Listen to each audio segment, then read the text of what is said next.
তোমার সংবিধানে ভুল আছে, সেটা চেঞ্জেবল, পরিবর্তন করতে হতে পারে, কিন্তু যেই সংবিধানে কোনো পরিবর্তন নাই, মহাসত্যের সর্বোচ্চ মানদণ্ড উত্তীর্ণ, তার নাম আল কোরআন আল কারীম। ঠিক না বলেন? তাহলে ভালো করে বুঝেন, ঈমান এনে মুমিন হবার আগ পর্যন্ত মুসলিম হবার কোনো সুযোগ নাই।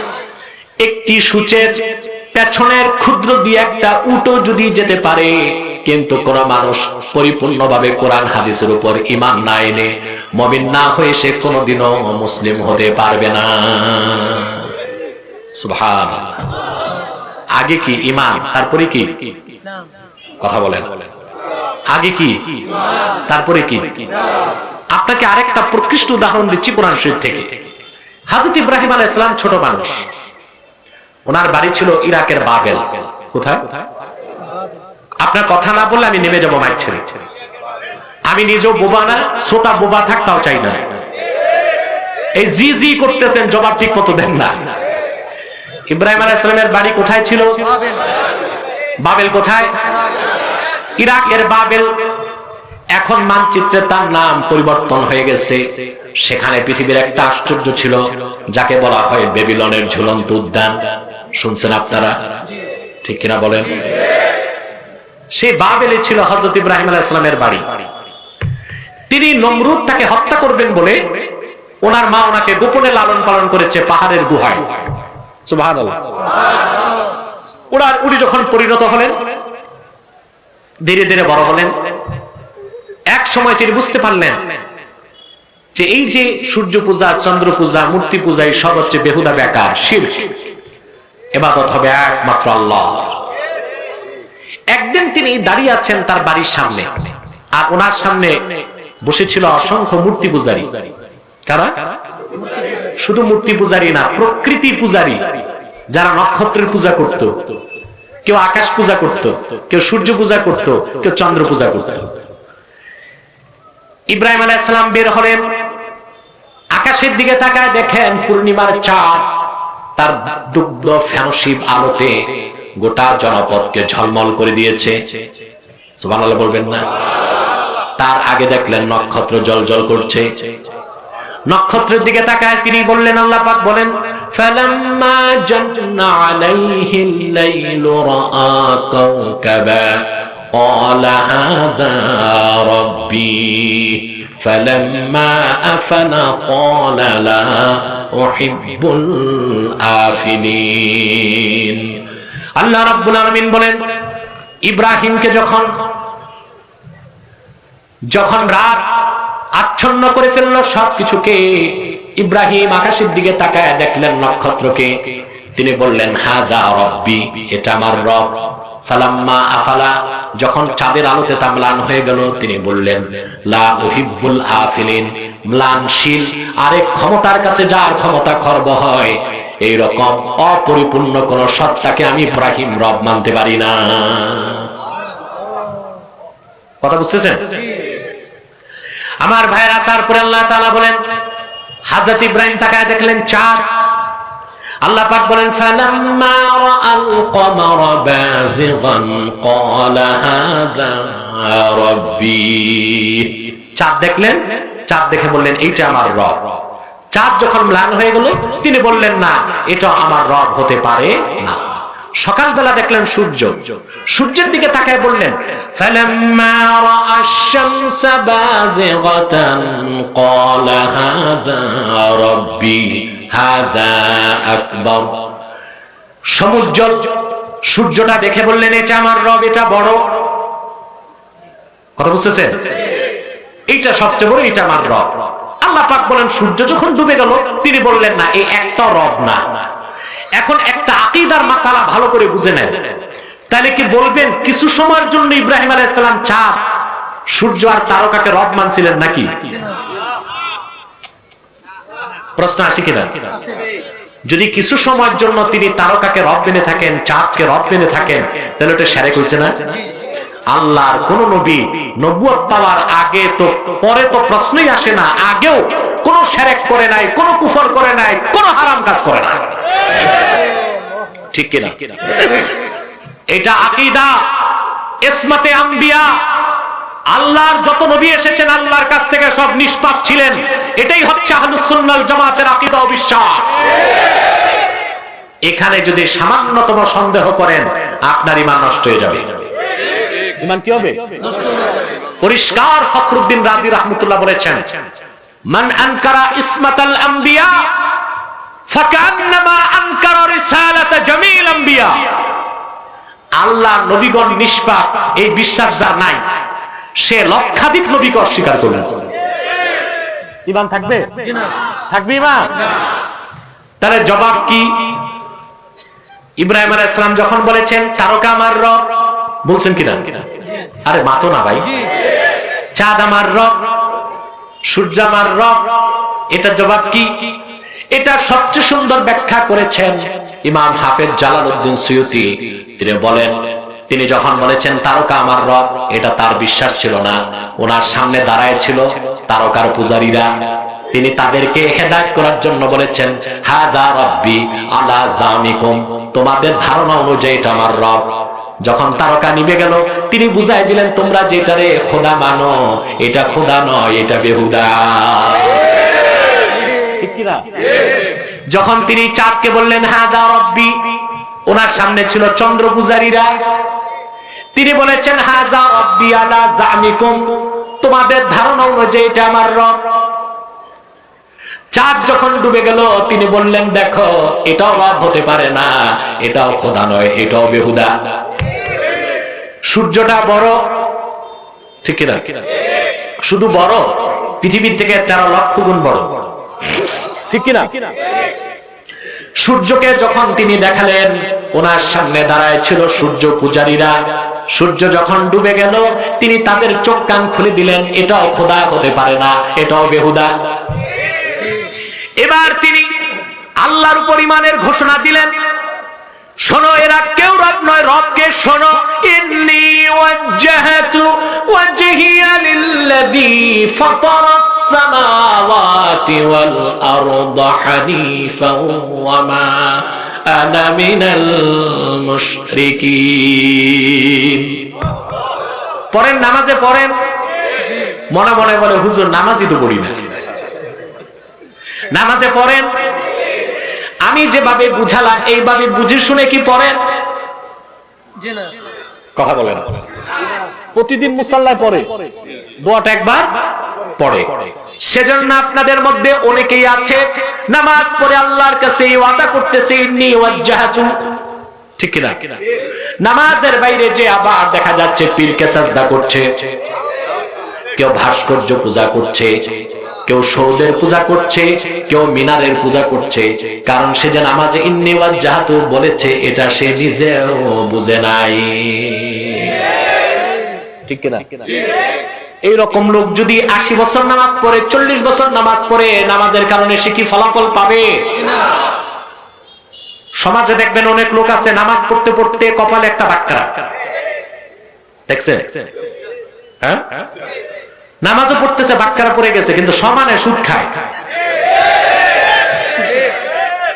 বিচার আচারে গেলে ঘুষ খায়, দোনো দিক থেকে চিপস নেয়, চিপস। যেদিক বেশি আঙ্গুলটা ওই দিক যায়। আপনাদের সমাজে না, এরা সব আউলিয়া কেরাম আছে। তাহলে তাদের নামাজ তাদেরকে কেন খারাপ কাজ থেকে বাধা দেয় নাই?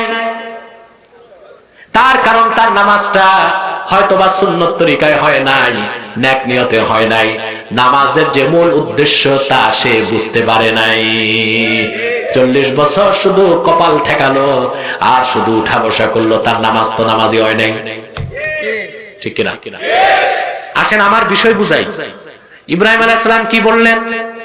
ইন্নী ওয়াজ্জাহতু ওয়াজহিয়া লিল্লাযী, আমি চাঁদ থেকে, সূর্য থেকে, নক্ষত্র থেকে, সব গায়রুল্লাহ থেকে আমার মুখটা ফিরালাম সেই মহান আল্লাহর জন্য, যিনি আকাশ ও জমিন এত দুবয়ের মাঝে যা কিছু আছে সব সৃষ্টি করেছেন নিখুঁতভাবে, সুনিপুণ ভাবে। বলেন সুবহানাল্লাহ।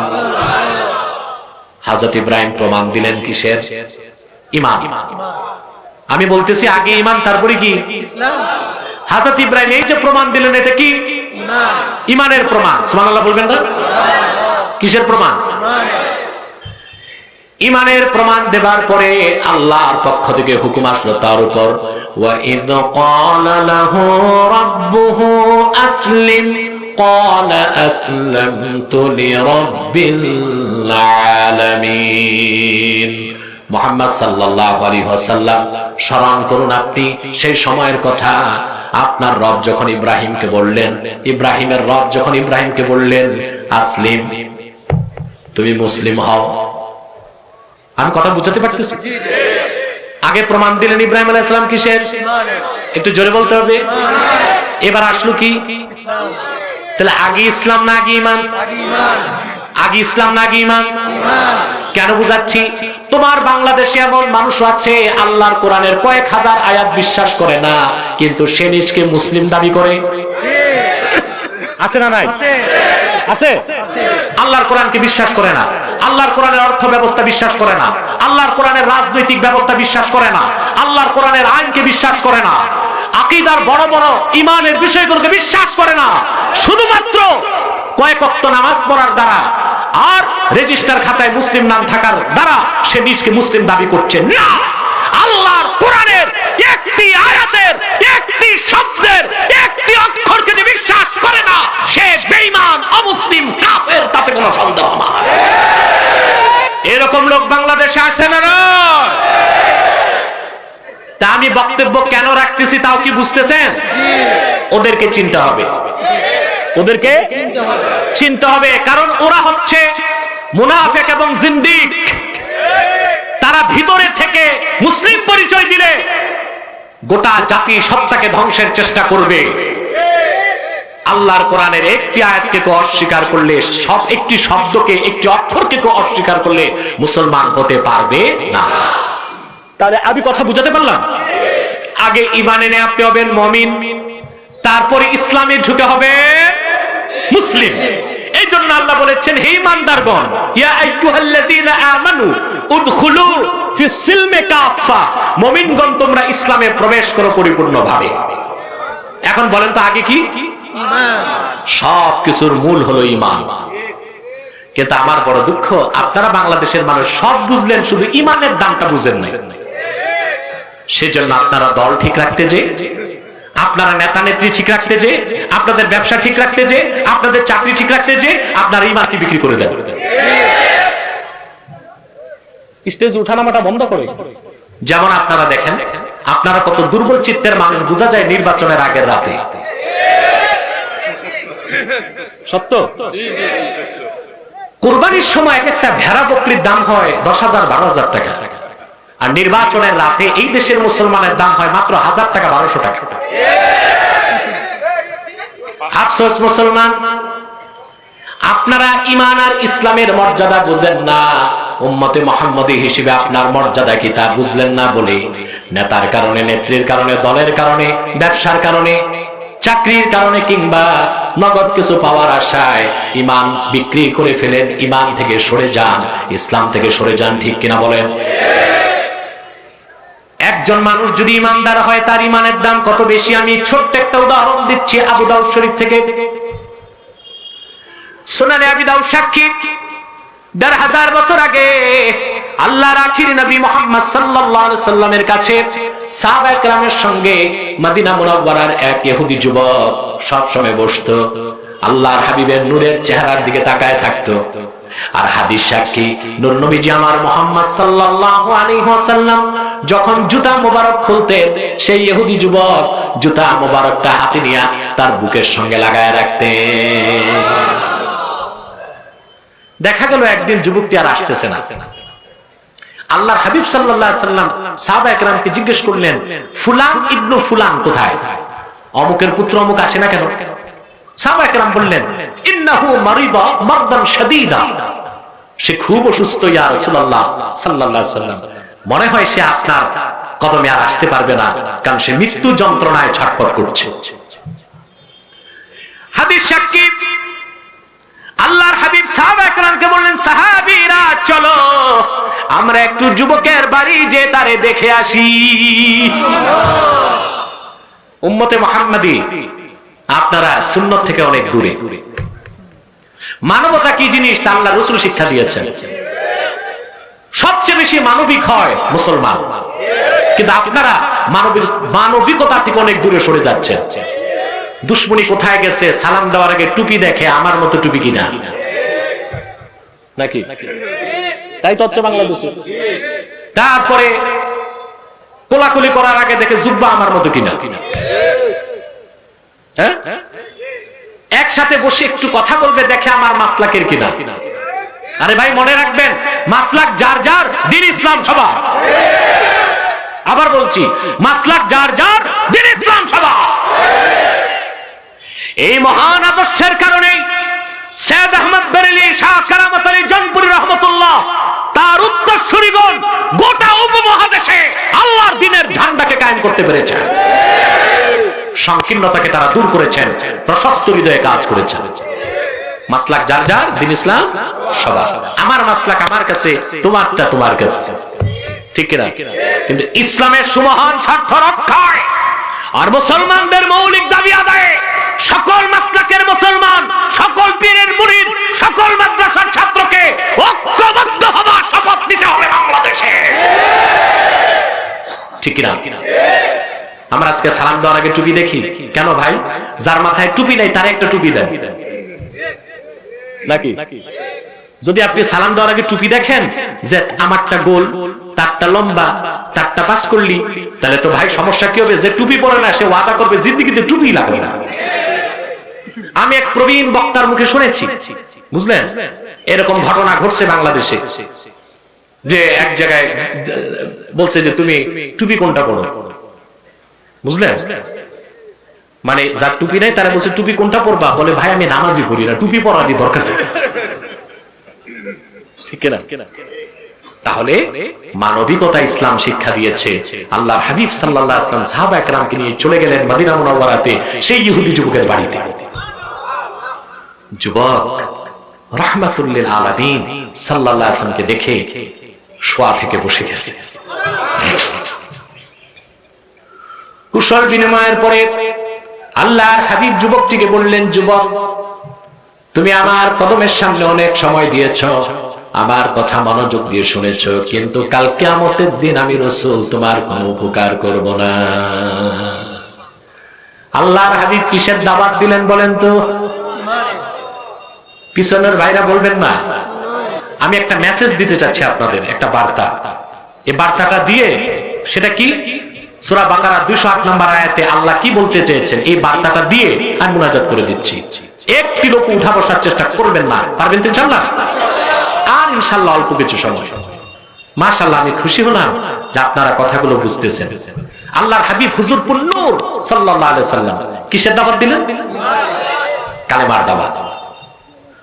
আবু দাউদ শরীফ সাক্ষী, যুবকটি একবার আল্লাহর হাবিবের নূরের চেহারা মুবারকের দিকে তাকায়, আরেকবার আকাশের দিকে তাকায় মালাকুল মউত চলে আসলো কিনা, আরেকবার সে তার বাবার চেহারার দিকে তাকায়, বাবা আবার বেজার হয় কিনা কালেমা পড়লে। সুনানে আবি দাউদ সাক্ষী, ইহুদি যুবকের পিতা তাকে ডাক দিয়ে বলল, আমার কলিজার টুকরা সন্তান, তুমি আকাশের দিকে তাকায়ও না, আমার দিকে তাকায়ও না, আতে আবুল কাসিম সাল্লাল্লাহু আলাইহি সাল্লাম, তুমি আল্লাহর হাবিব মুহাম্মদ সাল্লাল্লাহু আলাইহি সাল্লামের আনুগত্যকে বরণ করে না।